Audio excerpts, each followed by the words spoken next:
Start na tayo, Kang.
Good day, everyone.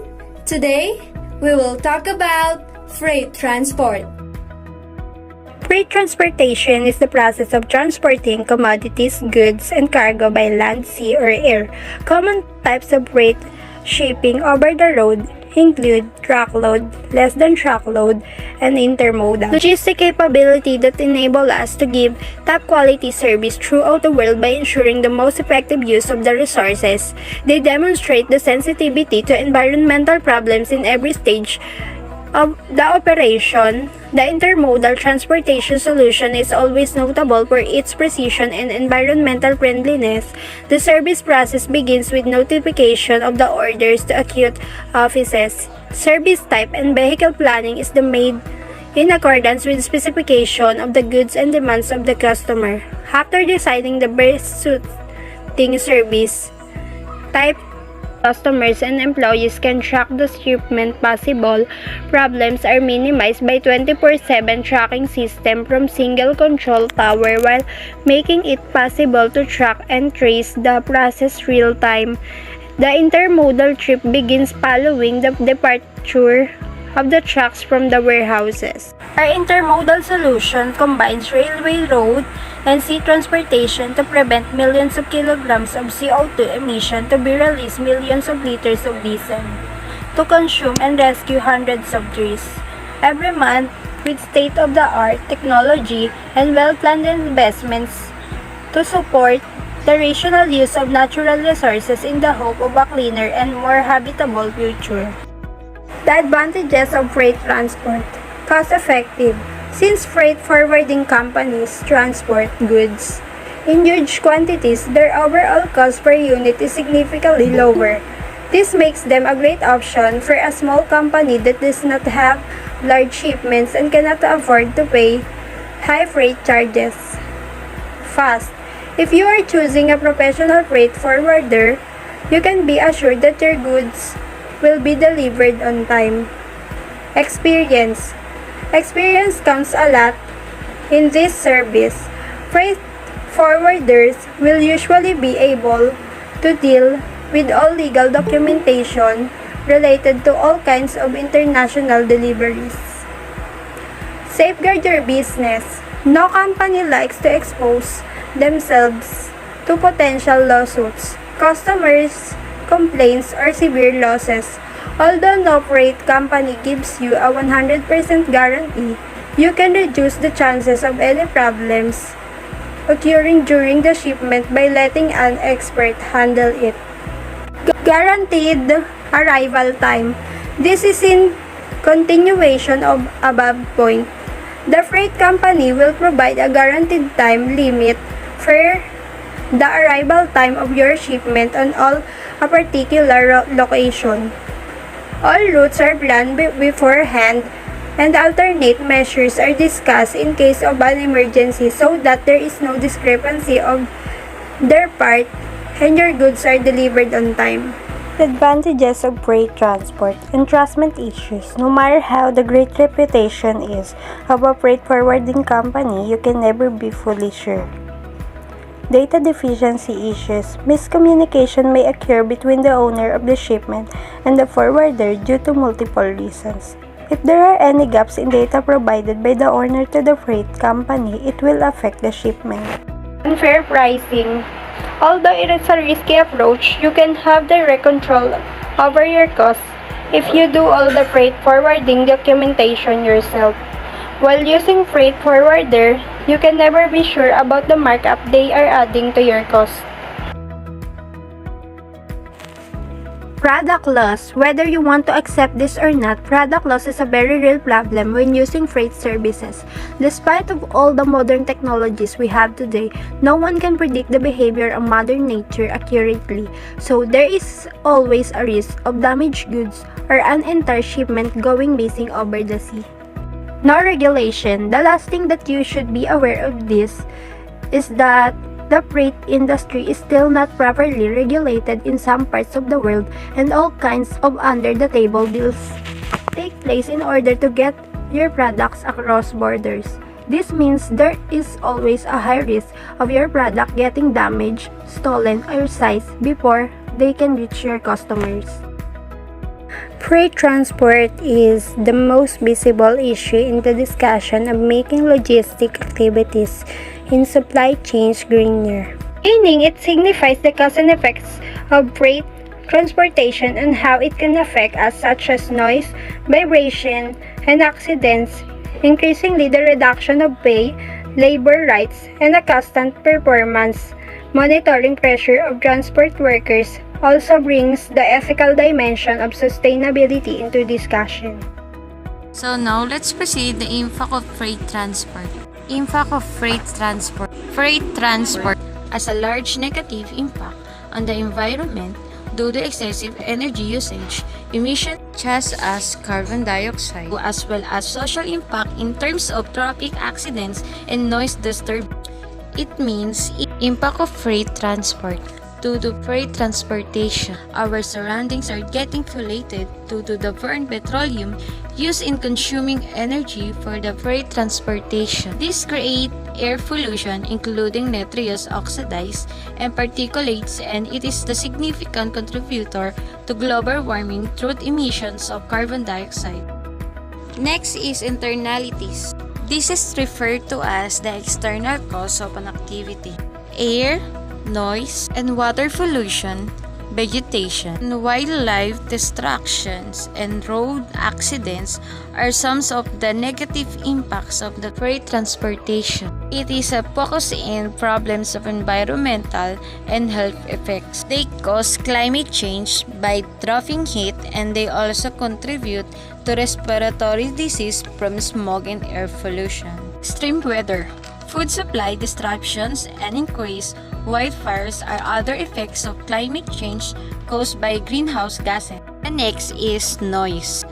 Noise pollutions, also known as environmental noise or sounds pollutions. It is the propagations of noise with ranging impacts on the activity of human or animal life, most of them harmful to a degree. The source of outdoor noise worldwide is mainly caused by machines, transport, and propagation systems. Another explanation of noise pollution: it is a major problem, especially in urban areas. A large number of cars and other road vehicles that have internal combustion engines are making road traffic noise and leading noise pollutions. Traffic noise causes irritation and annoyance. What is noise pollution? Noise is defined as unwanted sounds. Pollution is an excessive and annoying degree of noise in a particular area. What comes under natural noise? Noise or sounds from the wind, rain, storms, trees, birds, animals are all natural sounds. Man-made sounds. Noise or sounds from engines, constructions, traffic, blaring a speaker are all man-made sounds.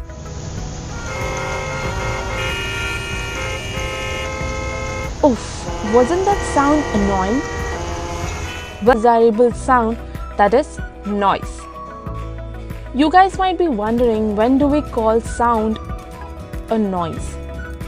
A sound that is loud to level, that is the unpleasant to human ears, causing disturbances, is called noise. This sound is measured in decibels. The exposure of a sound level is greater than 85 decibels for a prolonged period of time can be hazardous. Let's now look at the main sources of the noise. The sources of noise can be broadly classified into two types: indoor sources and outdoor sources. Indoor noise. Indoor sources, as the name suggests, are generated due to various indoor activities. Household gadgets like mixer, grinder, washing machine, coolers, vacuum cleaner can be very noisy. Playing loudspeakers, sound systems and TVs too can be disturbing. Outdoor noise. There are different sources of outdoor noise. Social events. Many social events conducted on open grounds, parties, at times places of worship are sources of noise and create disturbances to the people living around. Markets are another source of the noise. Certain festivals involve fireworks, firecrackers, which again is a source of the noise. Second, industrial and commercial activities. Manufacturing units, construction sites, printing press and other noisy equipment are source of the noise. Transportation. Almost all modes of transport generate a lot of noise. Airplanes, trains, buses and other vehicles generate a lot of unwanted sounds. Whether we realize or not, we are subjected to a lot of noise on our everyday basis. Noise is considered as environmental pollution, even though it is less damaging in comparison to other sources of pollution. We will learn the different effects of noise pollution and how can we prevent or control the same in our next session. Till then, stay tuned. Next is accidents. Accidents.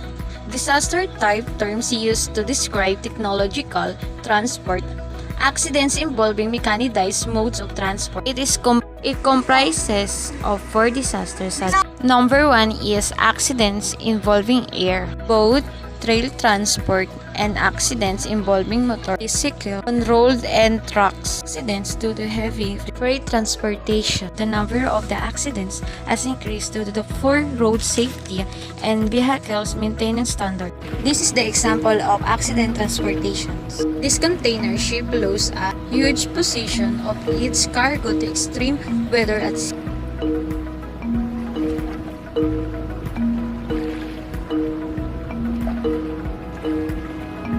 1,816 containers went overboard from the one Ampus on November 3rd.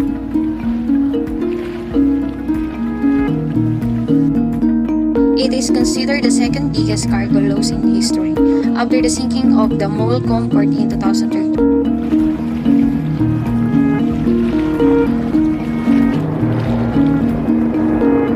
The one Ampus was about 1,600 nautical miles off Hawaii when the storm hit.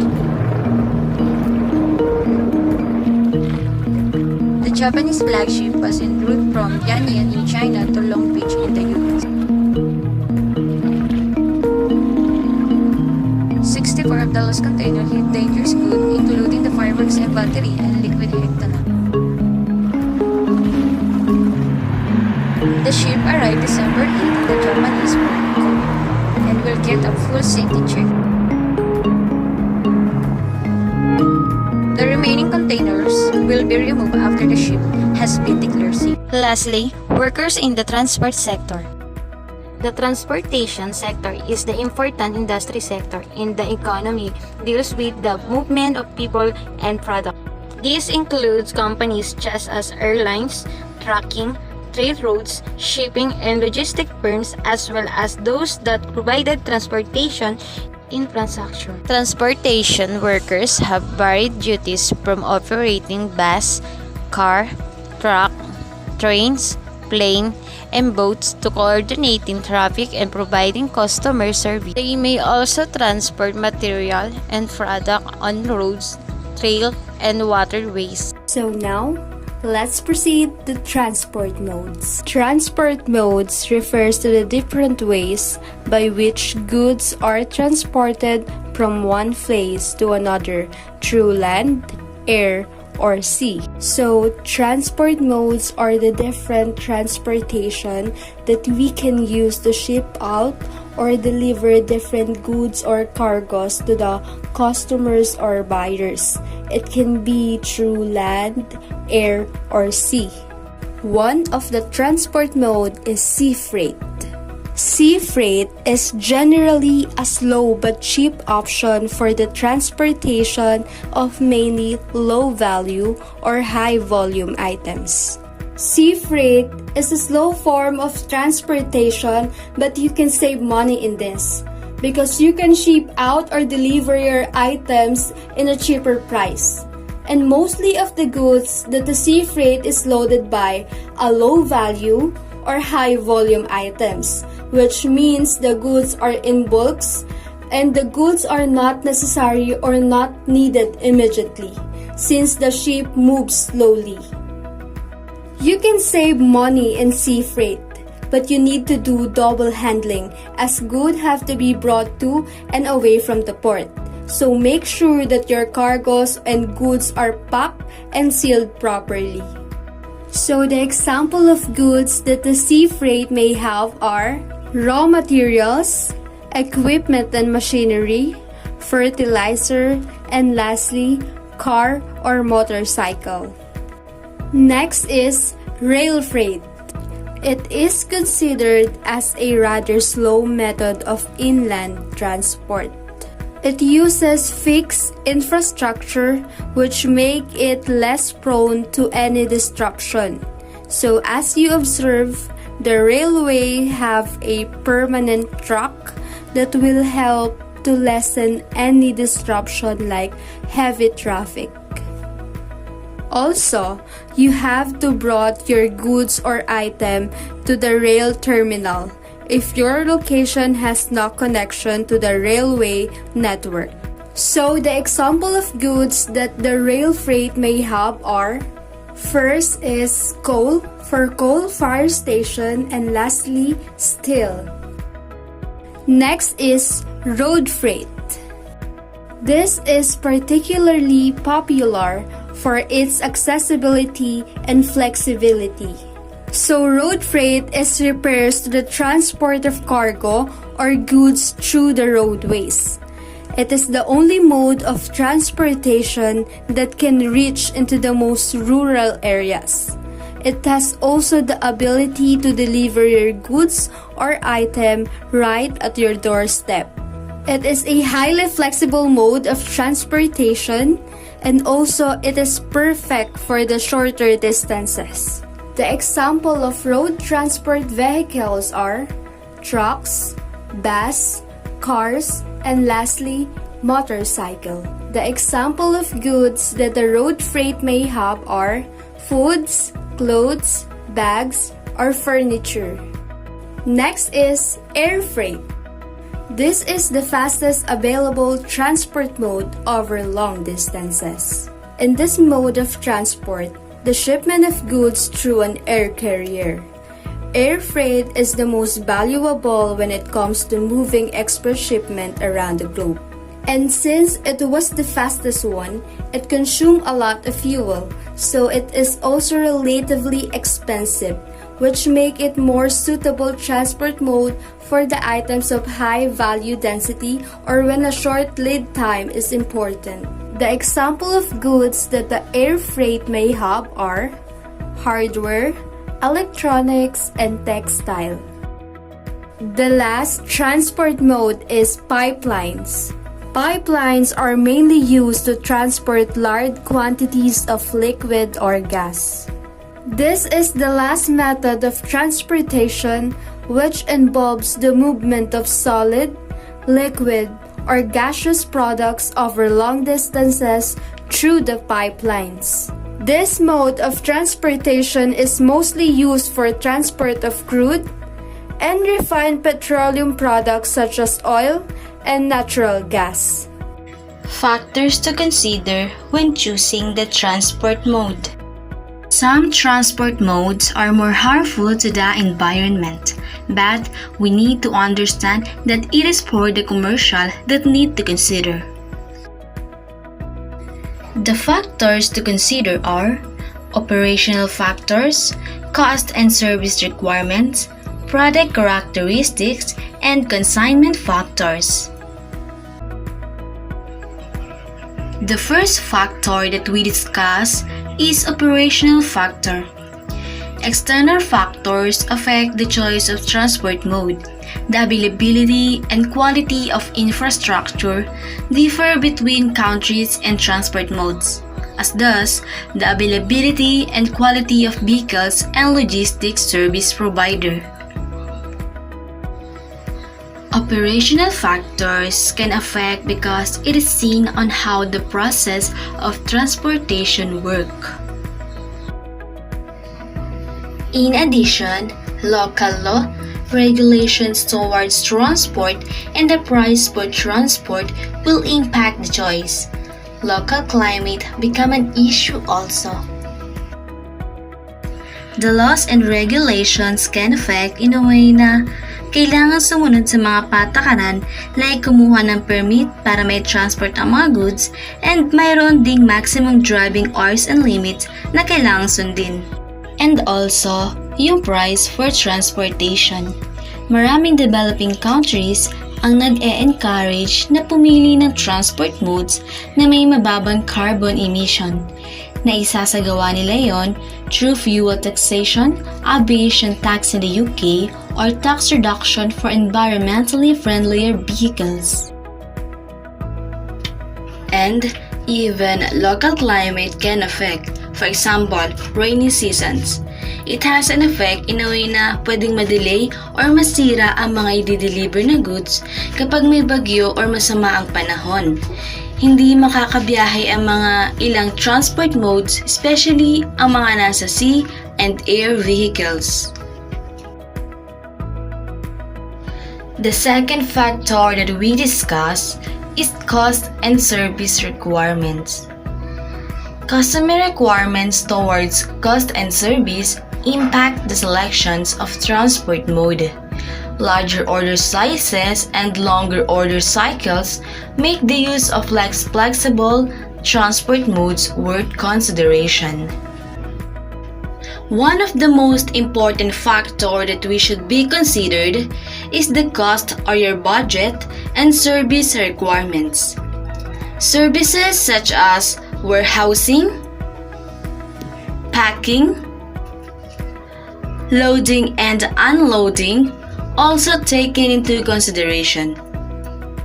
Yung mga gastos sa service requirements should be considered. Kung malakihan at madamihan ng order, mas makakatipid kung sa sea freight containers ipadadaan kahit na medyo mahaba ang biyahe at proseso. For example, yung mga large and low value quantities na clothes ay mas makakatipid kung isi-ship iyon through seafarer kasi ito yung type ng goods na hindi naman masisira at kailangan madaliin. So, always bear in mind that the cost of transport will influence the cost of good.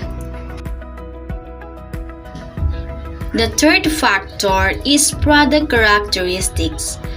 The value density and weight density of transported items as influencing factors towards the choice of the transport mode. Also, the perishable products will put a focus on speed of delivery. The size and weight of goods also play a role in deciding.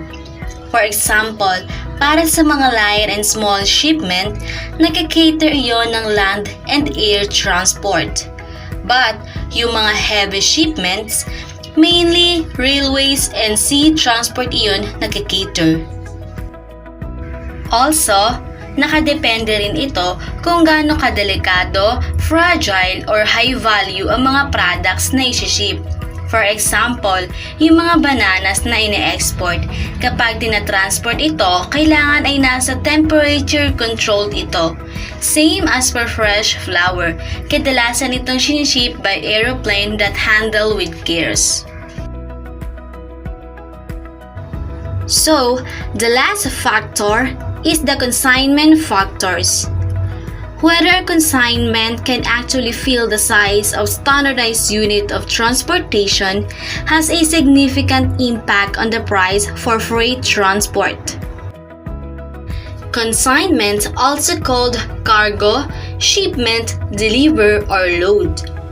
Consignment factors can affect in a way that if the products are meet the average load of vehicle capacity, it expressed in terms of vehicle kilometers. In short, it measures the capacity utilization ng public transport. Now let's proceed with the strategies to reduce environmental impact of freight transport. The environmental impact of transport is significant because transport is a major user of energy and burns most of the world's petroleum. It's because it creates air pollution, including nitrous oxide and particulates, and is a significant contributor to global warming through emission of carbon dioxide. And road transport is the largest contributor to global warming. The burning of coal, natural gas, and oil for electricity and heat. And to make it more clearly to understand, let's start. Transportation is the backbone of the global network that trades over 18 trillion worth of goods and moves the world population over 81 trillion kilometers every year. The system also impacts the climate as of 2015 transportation accounted for 20% of the world's greenhouse gas emissions. One way to understand this complex system is by breaking it down into three different components. Mode, fuel type, and technology. Modes of transportation allow people and goods to move across air, land, and sea. People often move by human power, cars, and plane, while goods are transported by truck, rail, or ships. Fuel is the crucial element that propels the transportation system. The primary fuel types are derived from human power, renewable fuels, and fossil fuels. Different fuels and how they consume have distinct impact on the climate and our air quality. When petroleum products are burned in vehicle engine, they release energy but also release greenhouse gases and other pollutants. Currently, 95% of transportation is fueled by petroleum. However, other fuels like electricity and biofuels are becoming increasingly prevalent as we adopt new technologies. Technology refers to what the vehicle used to move like an internal combustion engine in a gas car or electric motor in an electric vehicle. Efficiency is determined how much of the fuel is actually used to propel a vehicle versus energy lost in the process. For instance, an average gasoline fuel can is 25% efficient, meaning that 75% of the fuel used does not go into propelling the vehicle but instead is lost as heat or other energy expenditures when analyzing transportation options. It's important to consider what's possible with different combination of modes, fuel, and technologies. One way to think about the environmental impact of transportation is to calculate the amount of emissions per person or goods being transported. There is a great potential for reducing our environmental impact by changing the mode of transport we use, or when possible by choosing options that required little to no transportation that we may call green freight. To expand this matter, I'd like to illustrate this by showing you the effect of shipping industry in the environment. From the table salt we use and the grains of our food, the drinks we share and enjoy with our friends, and the shoes and the clothes we show off. These are all examples of products the shipping industry helps provide. All of us might have seen big ships with a lot of container, and we know that these ships are used in delivering goods and in trading. Clearly, we can say that shipping industry is very beneficial to the economy, but there's a negative impact it brings to the environment. The shipping industry is said to be the key to the smooth running of the global economy, with about 50,000 merchant ships trading across the sea. It is responsible for the carriage of around 90% of world trade according to the International Chamber of Shipping. Without shipping, the intercontinental tradable transport of raw materials and the import or export of affordable food and manufactured goods would simply not be possible. The use of containers in shipping is the most carbon-efficient means of transporting most goods across the world. Containerization has revolutionized the movement of goods and increased efficiency of moving goods has produced numerous economical benefits. However, the shipping industry still contributes greatly in CO2 emission according to the International Maritime Organization. Not only carbon dioxide is emitted, but also sulfur dioxide, which come from ship to create small particles. These sulfur-containing particles reflect sunlight and help form brighter clouds, creating a global effort that temporarily diminishes the warming effect of carbon dioxide, oxide of nitrogen, sulfur oxide, and particulate matter are byproduct of combustion associated with engines used on ships, other transportation modes, and factories, while CO2 is produced as ships use petroleum-based fuels to proven both main auxiliary engines. Moving on to the next part of this presentation, let's take a look at the strategic decision behind emission reduction in transport. And to be able to do this, change of transport is needed. And it's called multimodal transportation mode and intermodal transportation mode. Multimodal transportation mode refers to the uses of more than one transport mode to retrieve of consignment, meaning it is a combination of two or more modes of transportation to move cargo from a shipper in a region to a constantly desired destination.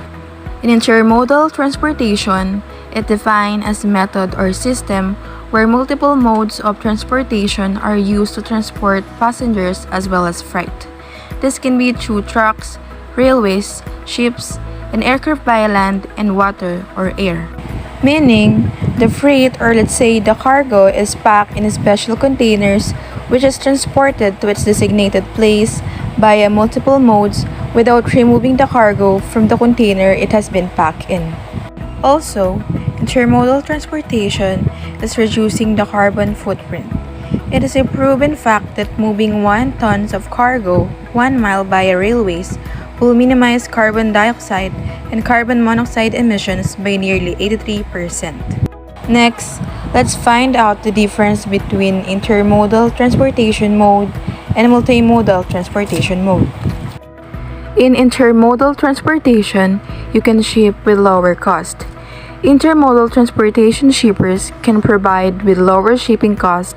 This is because they have the freedom of negotiation with different shipping companies in terms and condition to get the most cost-effective price. They handle it more in an efficient manner by creating a global system of standard-sized containers between road, rail, and maritime. While multimodal transportation mode only falls under one contract or bill of lading, even though it includes various modes for transportation. That means that carrier is fully liable for the entire carriage even though it is performed by different mode of transport. This method will handled by one provider, giving you that ease and peace of mind. So now let's talk about the freight transportation. The cost of transportation can be significant expense when it comes to transporting goods or people. As the fuel increased, the cost of transportation increased and it passed on to the goods to the customers. Companies look forward to reduce the proportion spent in transportation. If you are careful about certain things, you can save up to the amount you allocate for transportation. There are several ways which such a reduction of cost can be achieved by the international freight services. These are include optimizing the inventories and the storage services. So here are the tips to reduce freight transportation. First is consolidating shipments. If you are transporting goods to different places, make sure that you consolidate the shipments so that the number of trips can be reduced. If you are shipping more than one kind of good, you can club the shipments and do save up the transportation cost. So, here are the percentage of using transportation. As you can see, the percentage become higher up till the present. The second is public transportation. When it comes to people using public transportation is one of good way to save on fuel. They are faster and when compared to taking a car to your workplace. The third is carpool. Check if your coworkers is nearby where you live so that you can offer a carpool and commute to your workplace together. On the other hand, freight transport is caused by what is commonly called globalization. Globalization is the process of interaction and integration among people, companies, and governments worldwide. Globalization has accelerated since 18th century due to advance in transportation and computer technology. While trucking remains the most dominant mode of shipping products, international freight services. So here are the impact of reducing transportation. First is successful city logistics. Second is accessible for freight. And the third is clean and healthy. It has a big impact not only to the human but also to our environment as of now. Transportation both trade in goods and contributes to the global economy as a cluster of services. It includes carriage by air, by railway and trucks and by sea. Because it carries the critical majority of goods worldwide, but it may result lights on air and road as well. Globalization involved the increasing of international integration and production, such as in New York City, Dallas, Los Angeles, and Chicago. It resulted the liberalization national economies, reduction of trade barriers, fair movements of foreign direct investment across the world, expanding role of multinational firms in international production and growing intra-firm trade across national boundaries. Reduce emission from current mode. Reduce emission from current mode. It is reducing our carbon footprint at home. Typically means consuming less energy. It includes running high-efficiency Energy Star appliances, unplugging electronics when they're not in use, heating and cooling your home efficiently, using Star-approved light bulbs, and using hot water efficiently. So now let's move on to the greenhouse gas emissions of transport operations stem mainly from the burning of fuels. Greenhouse gases have far-ranging environmental and health effects. They cause climate change by trapping heat, and they also contribute to respiratory disease from smog and air pollution. Extreme weather, food supply disruptions, and increased wildfires are other effects of climate change caused by greenhouse gases. With rising oil prices in the past and political willingness to reduce the dependency on oil, several alternative fuels were brought to the fuel market. However, the European Union even demands that petrol contains 10% biofuel to produce more biofuel. Agricultural land previously used for food production was often converted to grow biofuel crops. So now let's talk about the greenhouse gases emissions for future mid-size car. As you can see from the table, it shows a comparison of greenhouse gas emissions for different fuel applications for cars and lightly duty vehicles in the United States. The emissions differ significantly, and as discussed above, all fuels have their particular issues in their production. So next is infrastructure for hydrogen fuel. Hydrogen can be used as an alternative fuel in the most application where fossil fuel are consumed today. It can be applied in two ways. First is as a fuel in a traditional tank in a vehicle, or second, within fuel cells where it is converted into electric power. These hydrogen-powered vehicles are less noisy than the conventional engines, and the only emission from the consumption of hydrogen is water. Hydrogen can be sourced conventionally as a chemical byproduct from coal or from natural gas. There's an application for hydrogen power. These include the cars, buses, forklifts, and even submarines. And the major obstacles for a wider application of hydrogen fuel are the availability of sufficient energy from the renewable sources. As with other alternative fuels, customers will only switch to hydrogen if they can fuel off their vehicles conveniently at a petrol station nearby. The distribution network also needs sufficient geographic coverage so that the drivers do not have to worry about refilling their vehicles during a long journey. So it means that the acceptance of hydrogen fuel vehicles is depend on the extra purchase price for the vehicles and also the availability of the fuel. And at the same time, fueling station will only offer hydrogen fuel if there's a marketable number of vehicles consuming hydrogen.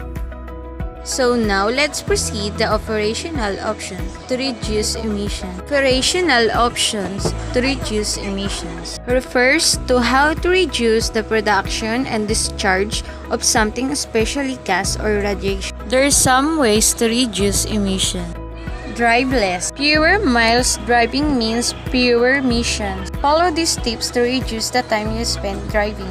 Number 1 is walk or bike when you can. Use the bike share programs if your city or town has them. Number 3, take public transit when possible. Carpool with friends instead of driving alone. Use ride-sharing services. Number 6, plan ahead to make the most of your trips and trip change. If your grocery store is near other place you need to visit, do it all at once. Lastly is the work from home periodically if your job allows it. Let's proceed the drive wise. The way we drive can reduce emission from our vehicle.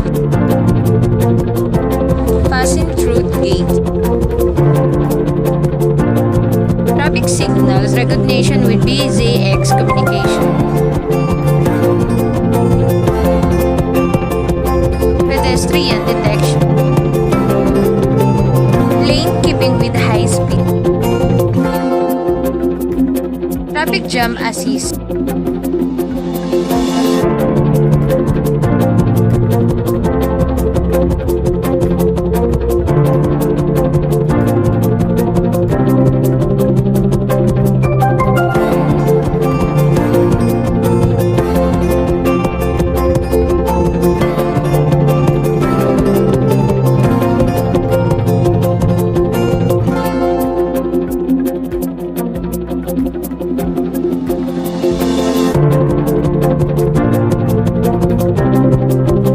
Avoidance in road construction.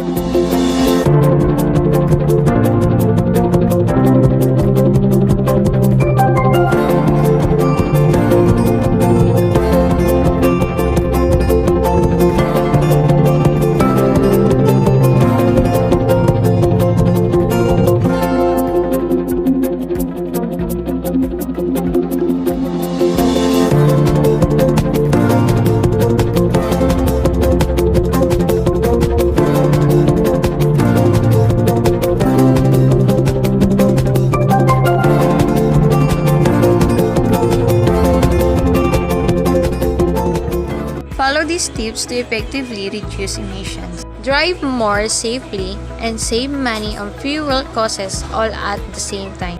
The next ways to reduce emissions is drive efficiently. Go easy on the gas pedal and brake. Next is maintain your car. Get regular tune-ups. Follow the manufacturer maintenance schedules and use the recommended motor oil. Choose fuel efficiency vehicle. When shopping for a new car, look for fuel efficient vehicles with low greenhouse gas emission. These cars can help the environment while potentially saving your money on fluent costs at the pump. So now, let's talk about information technology. Information technology is the study or use of the systems, especially computers and telecommunications, for storing, retrieving, and sending information. It also refers to anything related to computing technology such as networking, hardware, software, the internet, or the people that work with these technologies. Many companies now have IT departments for managing the computers, networks, and other technical areas of their businesses. So now, let's move on to examples of information technology. First, we may have software development. Software development could be used in many businesses to create programs, calculate equations, make trends, or create a software that manages to do the same job as a member of staff just more effectively. Next, we have information storing. Computers are a great invention that could be used to store large files of information or make folders to store database and other important information that is used within the business. They can be made private so that only certain people or employee along the company can access the information you must to keep. And lastly, a virtual private networks or VPN. A virtual private networks is a network that uses a public telecommunications such as the internet to provide a remote office so that the other individuals can share the private information. On the other hand, how can it benefit a supply chain? There are some possible benefits. First is more efficient. Efficiency is when a company business can save time on a certain job. For examples, achieving max productivity with minimal wastage. The other one is saving time. The business would be able to save time as a computer might be able to do the same job as their staff, just quicker with possible less faults. Lastly, save money. The business might also be able to save money using information technology. This could be due to the fact that the computers are more efficient and can do the same job as multiple staff, meaning that the business could reduce their staffing level, potentially saving money. Let's proceed to recommendation. There are a few recommendations that would help you make the supply chain more reliable and more effective. First, using one computer, database, or a VPN. Using one database or VPN would allow all staff access to the same information. This would mean that staff would be able to monitor the same things and would also make the information more reliable as it would be identical for each person. Next, don't just rely on the computers. Make sure that the staff don't just rely on the computers. This is because computers can still make mistakes. Staff should monitor what is happening so that corrections be made if necessary. Next, back up all information. This recommendation also makes sure that all information is backed up. This will be save all the backup information that belongs to your computer. This means that if something happens, there will always be another copy. Next, ensure that all staff are aware of the software. Staff will need to be familiar with the software. This is to ensure that it is used efficiently and correctly. Otherwise, issues could arise which could result in information getting lost.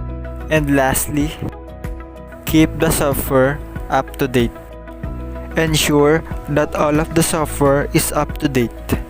This will prevent any issues relating to saving the information or being able to access it. It also allows for improvements to be made to the software. Next is alternative jet fuel. The greenhouse gas emissions from aviations are an omnipresent topic in the debate about transport impact on global warming. With increased globalization, air transport became a regular feature of travel and supply chain routine. With the growth of air transport, also increasing the emissions generated by it. Alternative jet fuel is created from an alcohol called isobutanol that derive from renewable feedstocks such as sugar, corn, and forest waste. Other previously approved fuels include synthesized isoforapines, which convert sugar into jet fuel. Together with major airlines and biofuel producers, the European Commission established the European Advanced Biofuel Flight FAT, an agenda towards the use of biofuel in aviation. The initiative aims to develop supply chains for its infrastructure, production, and distribution that enable the availability and use of biofuel in the aviation sector. Although the Flight FAT initiative starts with relatively modest goals of making 10% of the aviation fuel used by the three largest European airline groups.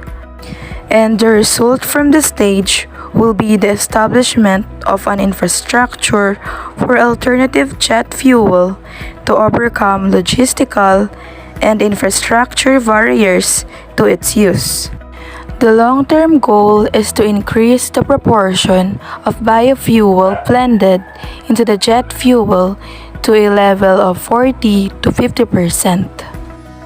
This alternative jet fuel is sustainable. It's because this will make our air travel more eco-friendly and increase our national energy resources. In contrast to traditional petroleum-based fuels, this can reduce air quality, emissions, and are renewable. Infrastructure. The growth in transport puts increasing demand on existing infrastructure. Insufficient capacity in the infrastructure automatically leads to congestion. Congestion means the transport are not utilized well. We all know that infrastructure are the physical structures and facilities. So, the infrastructure for transport elements are like ports, roads, railway tracks, and airports.